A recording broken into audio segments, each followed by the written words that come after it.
Returning to Bronson and Calaria, you discover the goblinoid tracks. We're hunting these goddamn goblins down. Calaria will roll a survival check to track them. She gets advantage because favored enemy. Excellent 21 total. Are you both approaching this task stealthily? Best approach, yes. Stealth check. Yes, please. Individual rolls or one group roll with advantage? Group roll with advantage. Go for it. Thanks, that's an 11. The goblinoid tracks continue further up the mountain, leading deep into a mix of an alcove and a cave. Outside the entrance is a decapitated goblin corpse, its blood drained. Well, that's not creepy at all. That's one less hindrance. Come on. You both sneak into the cave, a few barely lit torches lining the walls. There's enough room to avoid the torchlight. The center of the cave opens up a slightly lower level, revealing a huge setup. A huge dining table with multiple chairs, multiple plates of food lining the table. At one end of the table is a larger chair with small gems and decorations on it. The material is made of refined wood. Near the corner of the setup is a smelter, forge, and all the other things a blacksmith would have and use. Sitting on this beautiful, refined chair is a hobgoblin in luxurious armor, a gold-plated longsword attached to his leather belt. A few regular goblins are seated at the table. Some patrol the area. Most of them are drinking beer or ale, or both. The hobgoblin's irises faintly glow dark red. Calaria is going to risk getting closer, wanting to get a better look at the hobgoblin. Make another stealth check, please. That's an 18. You creep closer, staying out of sight, keeping away from the guard's patrol route. What is it you're trying to identify with this hobgoblin? Is there anything in particular you're looking for with him? I'm trying to see if he's wearing or keeping the engagement ring that we're looking for. Roll a perception check. That's great. 23 total. There next to his plate seems to be a shining, expensive engagement ring. This could be the one. I will quietly sneak back to Bronson and relay all of this to him. What's the plan here, then? Get that ring back. We can do this quietly or just charge in there. Maybe a distraction is necessary here. What did you have in mind? Using the thaumaturgy cantrip, I can try and redirect the hobgoblin's attention. If all else fails, I know a spell that can plunge an area of this place in pitch-black darkness. We can use that as a last resort. I could try and lead the hobgoblin away from his current position, then you sneak in and grab the ring. Are you sure? Those regular goblins look dangerous enough. I could throw a bomb in there. Great idea. Take mine too, just in case. 2 bombs. Oh, hell yes. Leia, roll another stealth check, please. Oh shoot, that's only a 9. The hobgoblin immediately notices you both, commanding his goblin minions to attack. Bronson will light up and throw one of the bombs at the hobgoblin. Make a dexterity check to see how quickly you do so. Nice, dirty 20. The hobgoblin will make a dex saving throw. That's a fail. Bronson, you lob the lit bomb right at the hobgoblin's chest. Pieces of his armor flying out from the volatile explosion like rain falling from the sky. Everyone roll initiative. So hobgoblin, goblins, Bronson, Calaria. The hobgoblin raises a hand, his minions staying put, weapons ready. He simply grabs his javelin from beside him, still sitting, effortlessly launching it at Bronson. You get lucky, Bronson. As you instinctually roll to the side, it throws the second at Calaria. Natural 20. Calaria shrieks momentarily, biting her lips as the javelin is catapulted into her shoulder. Bronson is quickly leaping off the current level, jumping down next to the hobgoblin after flying into a barbarian rage. His battle axe already swinging, he barely misses the first strike, the second one connecting, getting the bastard in the collarbone. Pulling the javelin out of her shoulder, Calaria downs her greater healing potion, the wound closing significantly. She draws her longbow, firing 2 arrows at the closest goblin henchman. First one is a hit. The second gets blocked by a shield from one of the goblins. The hobgoblin goes to shove you, Bronson. You resist, your rage fueling you nonstop. He draws his blade with both hands. 3 attacks on you, his body almost a blur as he swiftly strikes you, blood and skin dropping to the ground. Bronson tanks the damage, the pain negated as his rage continues, his muscles swelling. He roars in response, going for a wide swipe with his weapon. Natural one. Second one doesn't connect. Calaria reloads her bow, its body glowing slightly. She aims for the hobgoblin, her arrows bursting with magic. Firing 2 rapid bursts, Caloria looks frustrated as the hobgoblin blocks both of them. Grunting nonchalantly, the hobgoblin lunges for you twice. Bronson, plunging his blade deep into your torso, his eyes ablaze. Bronson refocuses, eyeing the ring from afar, diving onto the table and trying to grab it as he slides across. The hobgoblin slashes at you as you dive away, Bronson drawing a little more blood. Make an acrobatics or athletics check. Awesome. That's 25 total. Excellent roll. Within 2 seconds, you dive onto and across the table, grabbing the engagement ring. Bronson then dashes as far as he can towards the higher level into Caloria. Calaria unleashes another pair of arrows, aiming to knock the hobgoblin prone. The wretched thing blocks them both again. Calaria cursing in Inferno. After blocking the arrows again, the hobgoblin throws another javelin your way, Caloria, followed by a second. They both penetrate your skin, sinking deep into your muscles. Bronson dashes again, sprinting past the goblins. He doesn't care if they get a hit in, it'll keep his rage going. Calaria, I've got what we came for. Let's go. Calaria fires one more arrow at the hobgoblin before running to the exit with Bronson.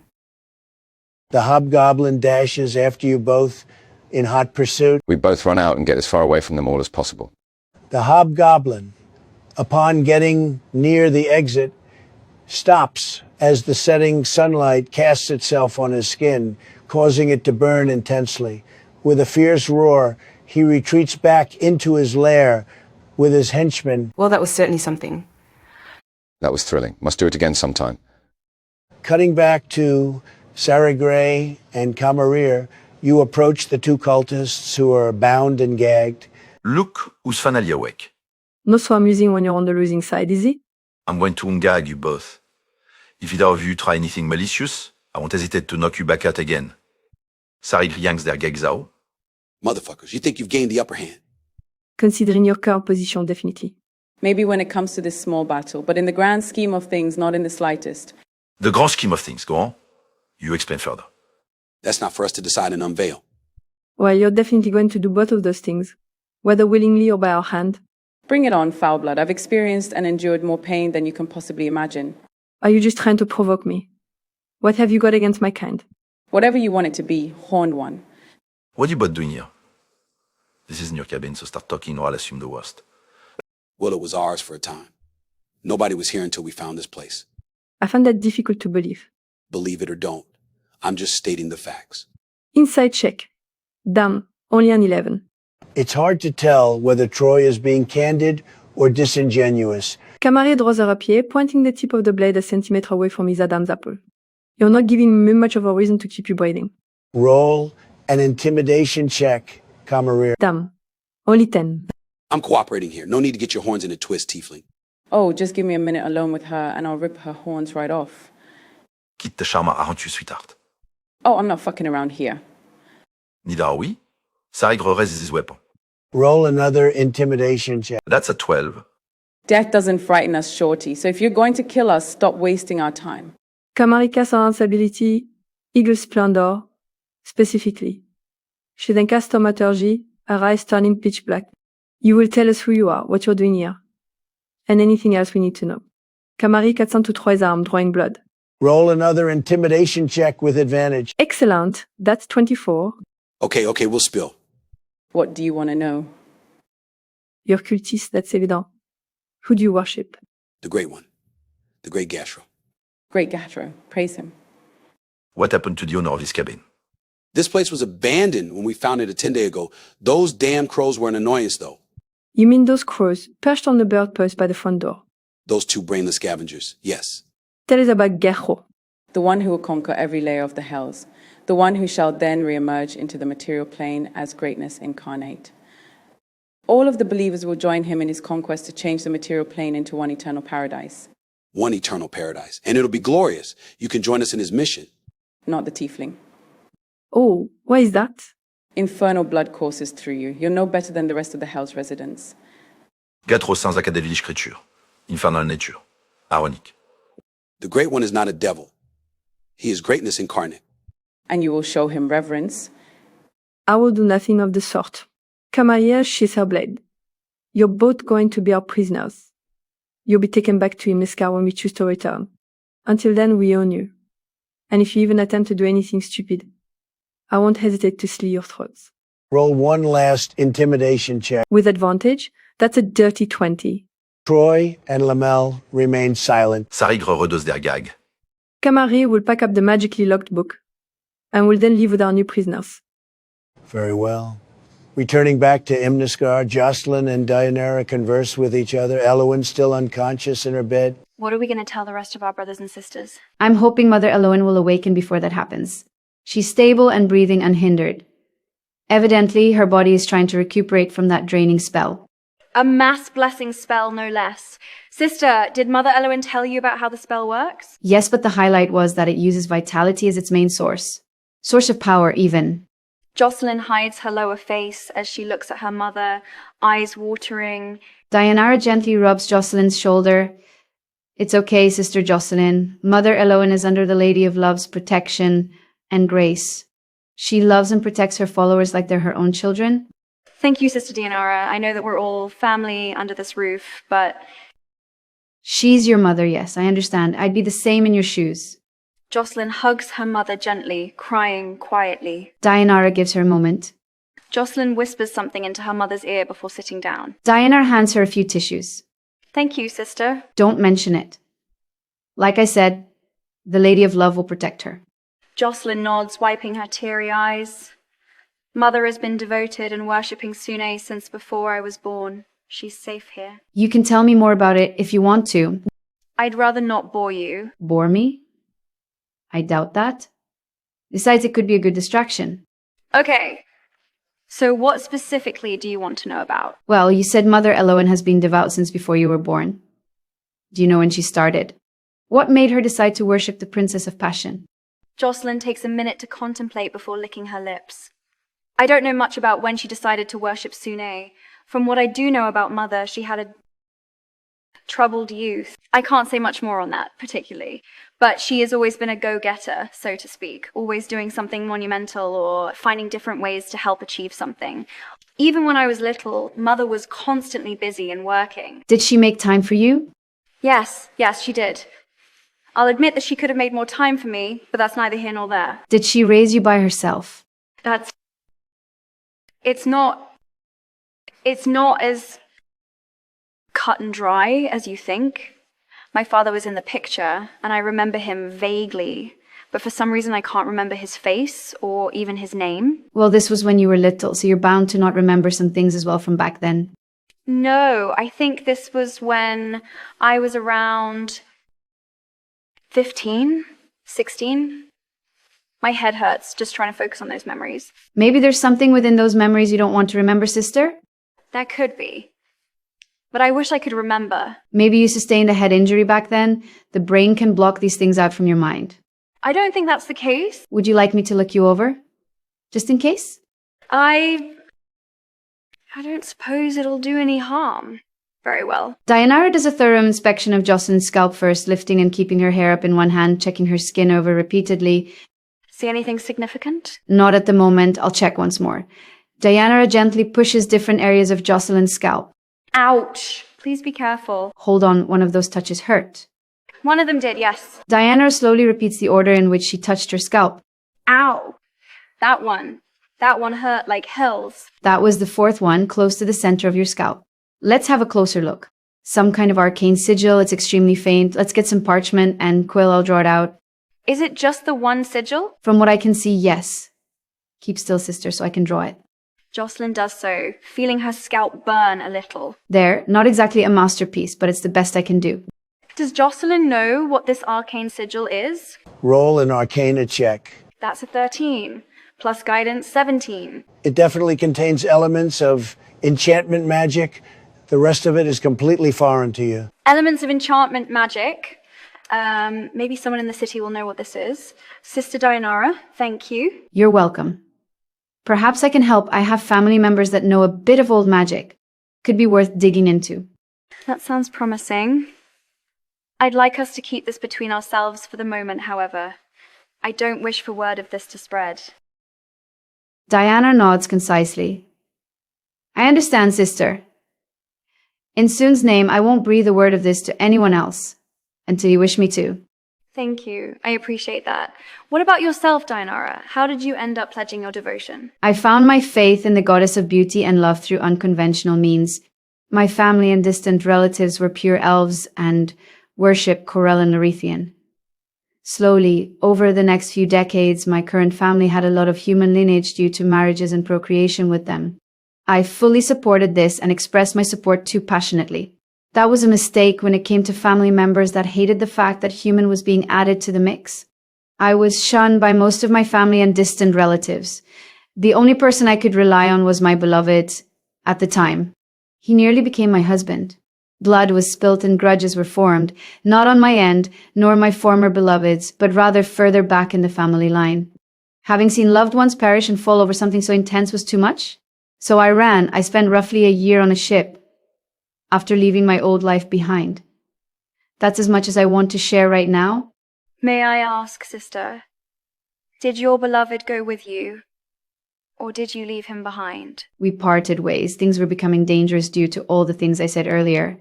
Reluctantly, we went our own separate ways. I'm so sorry. Thank you. Switching topics here, are you going to Mr. Haley's circuit tomorrow night? I intend to, yes. But not for the reasons you think. Are you going? Most likely. Kirdem will probably want to go, so I'll go with him. It'll be a fun romantic night out. Definitely keep an eye out for anything peculiar in that circus, sister. Diana chuckles, nodding. What's so humorous? It's a circus, sister. Peculiarities run rampant there. Oh yes, in that case, let me rephrase. Keep an eye out for anything significantly abnormal. As in, shouldn't be in a circus's type of abnormal. Got it. I'm going to go for a walk outside, get some fresh air. Why don't you come with? It'll do you good. What about Mother Elowen? She'll be all right here. She needs rest and some time. Jocelyn nods, getting to her feet, pocketing the parchment containing the drawing of the sigil. Dianara and Jocelyn begin walking downstairs and through the main area, leading to the grand double doors. Are you bringing anyone with you to Mr. Haley's cirque, Jocelyn? Maybe a friend or two. Maybe a lover or something like that. Jocelyn's face reddens. Oh, I don't... I'm not sure. You know, Kirdem has a few close friends that are single. Her face reddening further, Jocelyn lowers her head a little. Thank you, sister, but I'm okay. I'm not really looking for a relationship right now. I understand. Just thought I'd let you know. I appreciate that, thanks. Heading outside, you both hear a familiar voice, along with footsteps. Sister Jocelyn, Sister Dianara. Rover jogs over to them. Rover, good evening to you. Good evening, Rover. Lady Firehair bless you. Good evening to you both. Lady Fire bless you as well. How can we help you, Rover? I've received some strange images and visions during my prayers and rest. I don't quite know what to make of them. I was wondering if you both could help me shed some light on the situation. Either that, or maybe I could talk to Mother Elowen if she's not too busy. Mother Elowen is unwell at the moment. That's sad to hear. Poor Elowen. I'll go get her some flowers or something. Hopefully that'll make her feel a lot better. She's just a little unwell, not in mourning. The sentiment is greatly appreciated, though, Rover. I'll get some for her either way. It will add a lot more frivolity to the whole thing. That's so sweet of you. Mother Elowen has pretty bad allergies, though. Best not risk it. Roll a deception check. I'll help. I'll enforce what's just been said. With advantage then. Plus guidance? Guidance contains a vocal component. If you wish to use guidance, roll an Arcana or Performance check to see how quietly you cast it. Very well. Arcana check it'll be. Yes, natural 20. So, with all that taken into consideration, that's 14 total. Are you certain, Sister Jocelyn? There must be some type of flower that she's not allergic to. She's my mother, Rover. I know her better than most. She's the mother of this temple, yes, but... No. Or, well, yes, but she's my mother by blood, Rover. Oh, I see. Well, I wish to bestow upon her a gift. If not flowers, what would be best?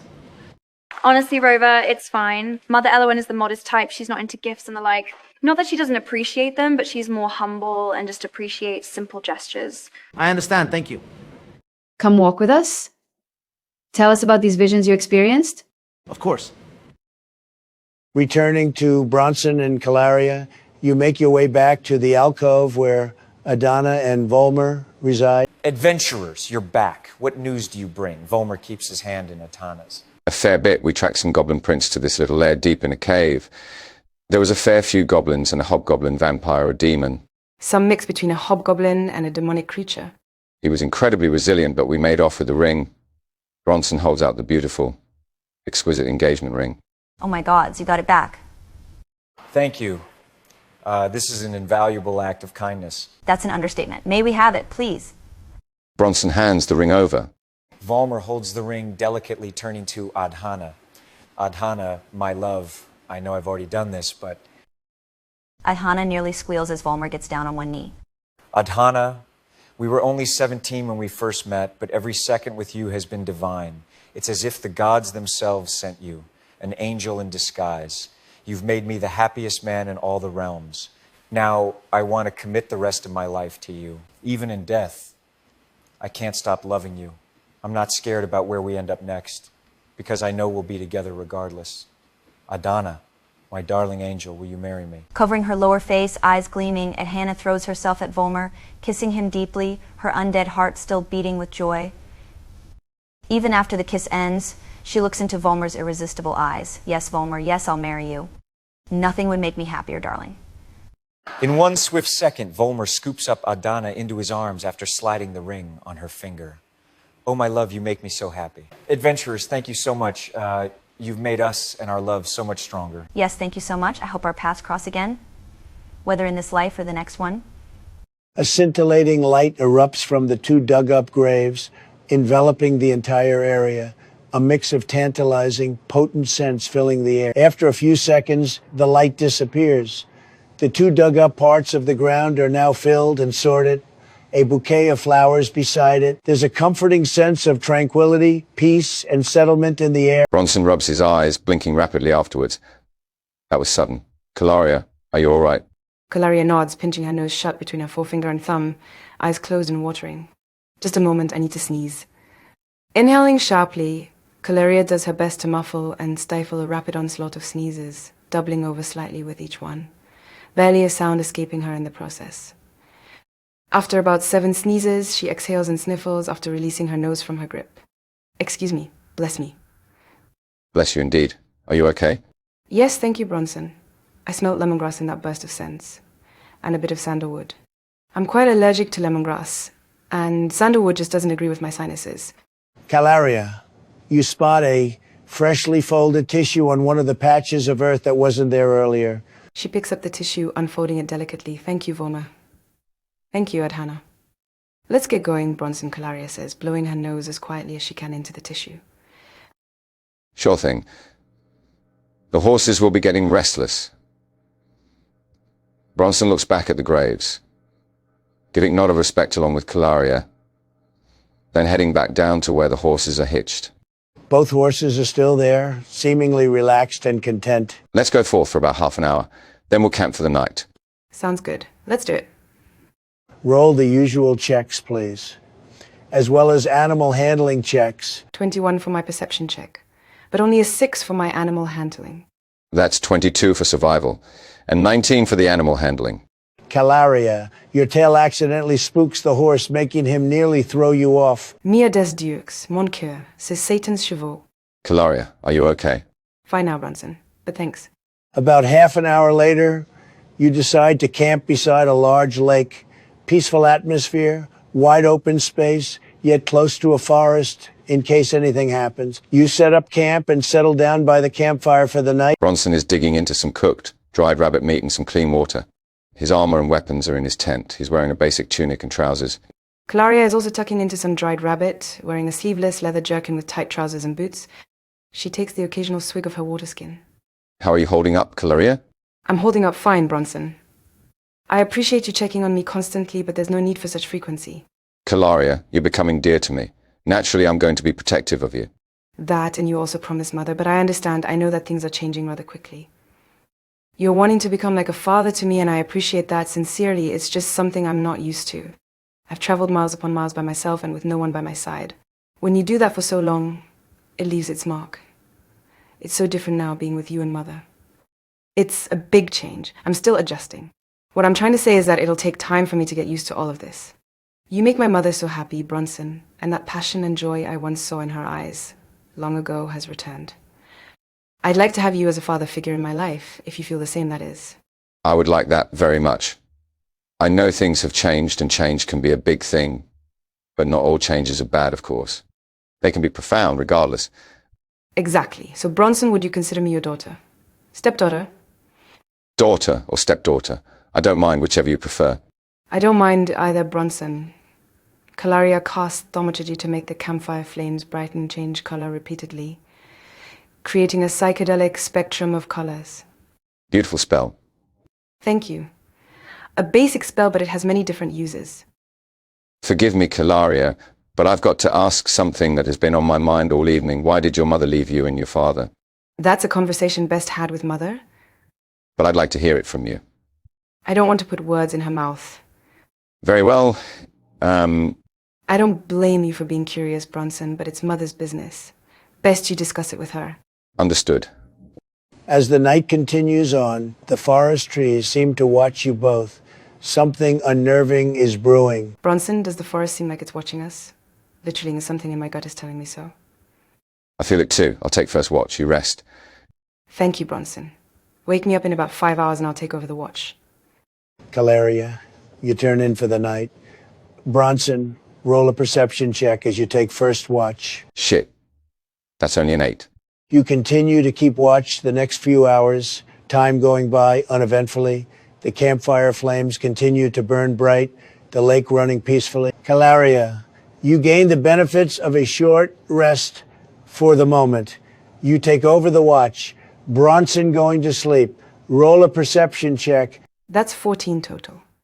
Calaria, about an hour passes as you patrol around the camp. A low groaning sound immediately catches your attention. Deep in the forest, the trees begin to move, slowly lumbering towards the camp. Phil's depute. Bronson, wake up now. Bronson dons his armor and grabs his battle axe, running outside. 4 giant, hounding trees make your way towards you both. Roll initiative. So, it's Bronson, giant trees, then Calaria. For reference, the giant trees are 30 feet away. Bronson attempts to enter a barbarian rage, but he's burnt through them all for today. Wielding his battle axe, Bronson charges at the closest one, leaping up and at it, muscle still large. First strike cleaves clean through one of the thicker branches, acting as its arm. Bronson is swiftly back up in the air, carving a deep strike into its center, Bronson switching the elemental damage on into frost, thick frost coating the wound. The giant tree you just wounded, Bronson, tries to slap you away. Bronson, you get knocked back via punch in the chest, repelling you. The second tree goes for you, Calaria, bringing its wooden fist down. You backflip away gracefully, a crater in the ground where you once were. The other two gang up on you, Calaria. They bring their fists down simultaneously. You dodge one, but the second fist gets you at the last second, knocking you back a little. These goddamn trees. Calaria draws her blade, landing forwards at the closest one. She chops a large chunk off that one, spinning her blade round and forwards again. That attack gets blocked by one of the tree's allies. Calaria plunges into her reserves, battle adrenaline rushing through her. Renewed with energy, Calaria swipes at the same giant plant again. Miss. Second strike connects. She performs an intimidating maneuver, frightening the damned thing as Calaria flourishes her blade after. Faint sounds of punching and running can be heard in the distance. Bronson slams his blade into the same giant plant as before, his blade now on fire, the tree groaning in coherent pain. Bronson's second attack misses by a hair. Bronson, the giant tree, slams its foot into the ground, many sentient tree roots emerging from in front of you and launching themselves in your direction. They lash out at your body, pummeling your weak points. Calaria, the group of giant trees swarm closer together around you. They all bring their fists down together. You roll out of the way, but the giant fists sweep together in your direction, sending you rolling away roughly 25 feet. Calaria is looking extremely rough as she coughs and gets to her knees, her face soaked in her own blood. She draws upon her reserves, vitality soaking into her. Loading her bow, Calaria fires 2 magic arrows within a matter of a second. Her shots are precise and brutal, one of the things now collapsing to the ground. Calaria will run back to the campfire as fast as she can, avoiding getting within striking distance of the other abominations. More sounds of punching and wood breaking can be heard. Closer now. Bronson goes for another attack with his flaming great axe. His blade goes right through the thing like melted butter, striking at it again, roaring and repeatedly slamming his blade into it as it burns to cinders. The two remaining tree creatures encircle you, Caloria, being careful of the campfire. You ready yourself, but they're faster than you anticipated, lashing out with breakneck speed. Simultaneously, one strike in the face, the other in your gut. Calaria drops to the ground, her vision going dark. I need a death saving throw, please. That's a 14. You cling on to consciousness, refusing to succumb to the darkness and daunting fatigue. From deeper in the woods, a familiar face emerges. Bronson. Bronson, is that you? No way. Emma, what the hell's? Lovely to see you too. We'll talk after we take down these gigantic monstrosities. Calaria is down. Cover me whilst I stabilize her. Emma squints at the downed tiefling. Isn't that Kamara? Bronson is already sprinting around the giant trees, trying to get to Calaria quickly. Emma practically launches herself at the first tree monster, running at almost supersonic speed. She spins, using the momentum to strike with a spinning kick. Almost toppling the bastard over, chunks of wood and green blood fly as Emma punches the damned thing like there's no tomorrow. The giant tree falls, crashing into the ground with a thunderous sound. Bronson, the last giant tree, fixes its gaze on you. Emma flanks the creature from behind. Bronson gets in front of Calaria, protecting her, getting a healing kit to patch her up. With a swift creak, the giant tree brings its fist down. You block it with your armor, shielding Calaria. Calaria, roll another death-saving throw. That is a 12 this time. You continue to push through, clawing your way through the mental haze that seeks to drown you. Bronson gets the kit out and uses it pronto. With all those rolls, that's 12 vitality she regains. Calaria gasps as all the pressure building inside her immediately disappears. Bronson, thank you. Don't worry about it. Come on, get up. This fight isn't over yet. The giant tree looks between everyone, hesitating before disengaging and sprinting the heck out of there. Emma gives chase, easily catching up to it, landing a rapid onslaught of punches into its torso, leaping up and slamming her palms into its face, stunning it. You easily finish it off, since it doesn't have much vitality left. Silence and tranquility is then restored to the night. Emma then returns to the group, brushing her clothes off. Well, that was fun. Nothing like a good battle to quicken the blood. Bronson, Camara, good to see you both again. I think there's been a bit of a misunderstanding. Bronson, do you know this lady? Calaria, meet Emma. An old friend we helped out way back when. It feels like forever ago, I know. Well, Bronson, who's your friend? Greetings, Emma. I'm Calaria. Kamara is my mother. Of course, it makes sense now. Lovely to meet you, Calaria. Likewise, Emma.